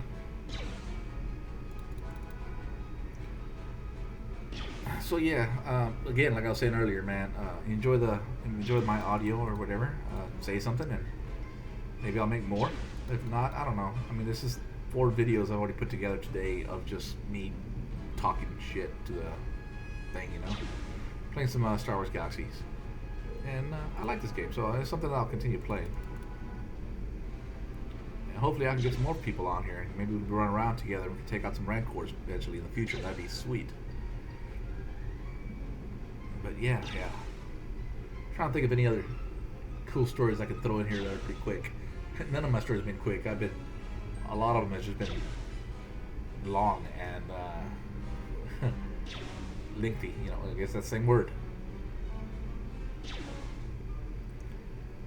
Yep. Whoa, third wave of fucks. What are you looking at? Don't look at me. Catch a grenade, bitch. Oh, what happened? Oh, you didn't see no sticky mess in your pocket. Oh, bitch, you mad? Why you mad? Oh, I got no action points. Cow. Yeah, so okay. Pistol experience, crap experience, exploration experience. So it said I got some points in the fuck was it? Trapping. Is that a separate thing, or is this all trapping experience?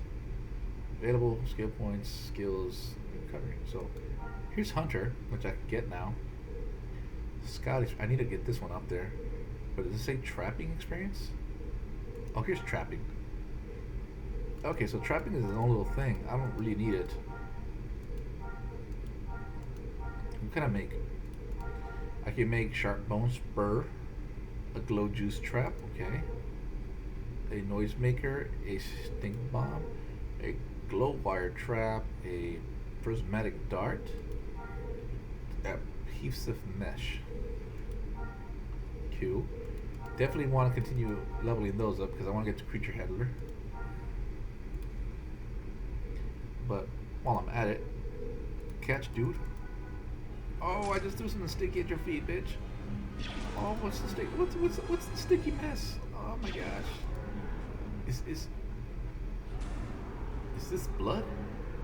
I hope it's not Chris's blood. That's Resident Evil, man. Get closer so I can throw my sticky mess at you. Oh yeah, you're about to get all stuck in here. Oh, you die before I can share my juices with you. Yep. So I'm over here ripping the skin off everybody. I mean that poor cow is like, oh my god, he just ripped the skin off Billy. Billy, no. Yep. I'm gonna sit my ass here for a second because I got still low action points. What was the word? Oh, I think it was. Oh, I hit it. Oh, there it was. So yeah, I mean, I can take one of these here. Boom, heals me.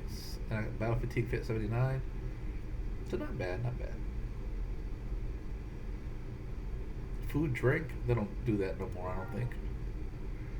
I'm not married. I'm a wanderer. I am human, I think.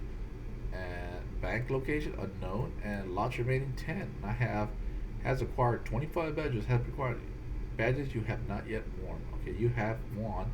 You have not won any badges. Wow, I suck. Corset factions. Meat lumps. Meat lumps are the guys outside the place, and those are also outside the place. And thugs are some people I shot. I think all these are people I just shot.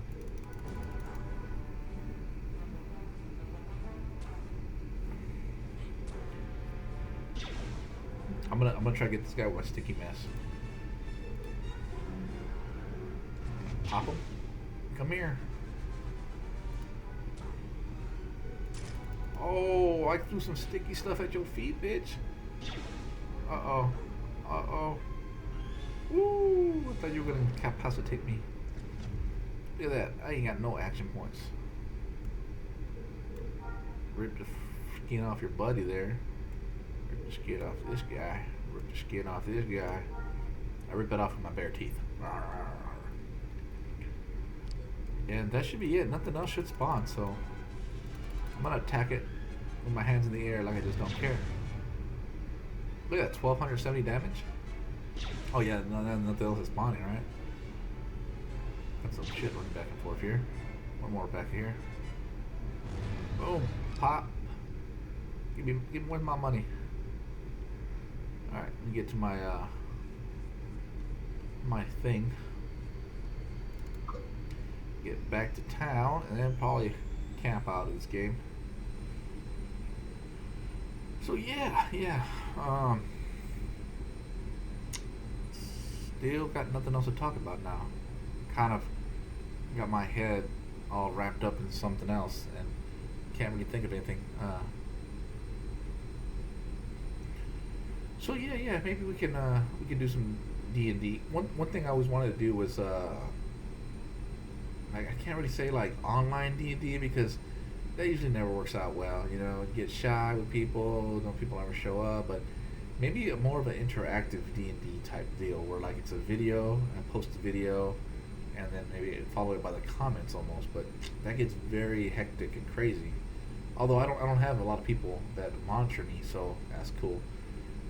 Another thing is I do have a website called bcrage2000.com, and that's where I have my own forums and all that stuff. Although I have registration disabled, I could probably build something in there and then maybe build a game through that.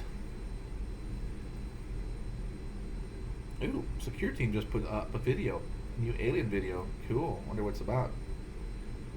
Uploaded major cover-up mass sighting UFO off the coast of something. I didn't get to read it all. I hit a wall.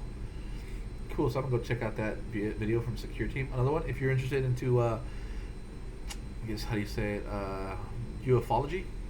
Secure Team posts a lot of good videos. They try not to post a bunch of crap, although sometimes crap makes it through. But they discuss it and they say, yeah, this is most likely crap or not, But nah, for the most part, the dudes at Secure Team are great. They put some good videos. Another one that's really good that I like is the how is it called? Observatory or something like that. He does basically news on our star, our sun, basically our solar. He watches solar hotspots. He watches flares. He watches our magnetosphere. He watches the what you call it? What's that shit? These stellar winds, our magnetic effect and stuff like that. Our shield. And it's a lot of good stuff. And it's pretty neat because he definitely has. There's definitely a correlation between our sun's activity and earthquakes here on Earth. Like he'll see, like, oh, we had a mass ejection here at blah blah blah coming towards this area. We don't expect much. We have blah blah blah, like sunspots, big massive ones can be Earth facing at about this time of clock, so we increase. So a higher chance of higher earthquakes because of the magnetic something, right? And sure enough, we do get earthquakes. And there's still some earthquakes that are how do you say it? Unprovoked. But still, I mean, for the most part, his shit's right on. It's like, well, that's pretty cool. And he also shows some other stuff, but yeah.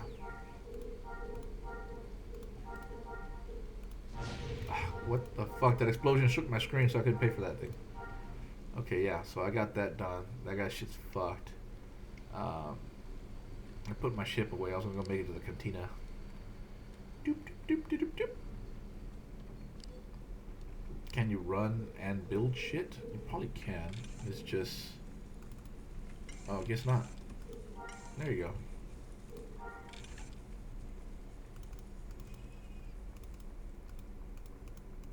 And then you assemble... Oh my god, these windows get in your way.